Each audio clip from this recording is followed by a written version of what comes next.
Bonjour à tous, nous sommes aujourd'hui le 23 avril et aujourd'hui j'ai replanté mes haricots que j'avais semés le 3 avril en godet, bien sûr dans la serre. Et vous voyez, il était largement le temps que je les replante. Ils ont plus de 2 feuilles et là ils sont extra pour l'avancement du plant. Donc je les ai plantés tous les 30 cm de distance. Sur la ligne, et entre les rangs, vous voyez, j'ai à peu près 40 cm de distance. Et sur ma ligne, j'avais pas complètement fini avec tous les plants, donc il me restait de la place, et j'ai ressemé en poké. Donc en poké, c'est 3 à 5 grains à chaque fois, donc pareil, toute la même distance. Ça va me permettre de faire un échelonnage au niveau de ma récolte. Donc ceux-ci, ils vont donner à peu près allez, on est le 23 avril, il faut compter encore 3 semaines, donc vers le 10 mai, je pourrais commencer à récolter. Alors qu'en pleine terre, donc là il fait beau, ça va, mais autrement on ne les sème pas avant début mai.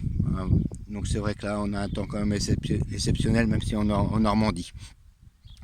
Donc là je vais reboucher mon rayon. Je rebouche comme ça tout simplement. Et après, quand mes haricots vont encore grandir, quand ils vont encore atteindre dans à peu près une quinzaine de jours, je vais les buter.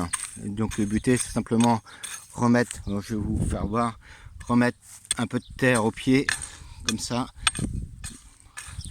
pour qu'ils évitent qu'ils se cassent quand il y a du vent, et ça va les maintenir bien droits.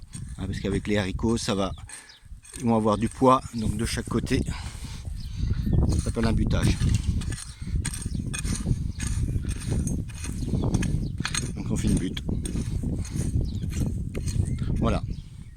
Et aussi, donc très important, à chaque fois vous plantez, je le répète à chaque fois, mais vous arrosez, même s'il pleut. Donc là j'ai un arrosoir de 10 litres. Là j'ai à peu près 10 mètres. Alors, il m'en faut à peu près 3 arrosoirs. Donc là, comme là, ils sortent de la serre, ils sont un peu secs, donc faut pas hésiter à arroser.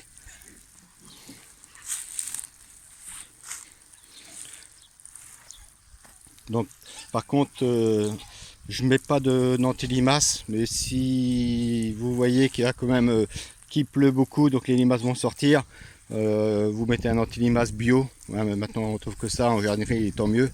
C'est à base de fer, donc il n'y a aucun risque pour vous et surtout les animaux, et donc c'est bio. Voilà, j'ai pas mis aussi d'engrais, tout simplement parce qu'à l'automne j'ai semé de l'engrais vert qui s'appelle de la Facili, et au bout début du printemps, début mars, je l'ai broyé et ça m'a fait un compost. Vous voyez, il en reste un tout petit peu ici que j'ai retiré. Ce que je vais faire, je vais tout simplement les pailler. Je vais pailler comme ça, si ça va les protéger si jamais il vient un petit coup de froid,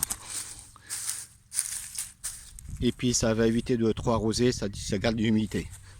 Donc là, voilà, c'est le résidu des engrais verts, de la Facili, entre autres. Là, ça ne manque qu'à pousser. Voilà, c'était une petite vidéo du jardinier 14.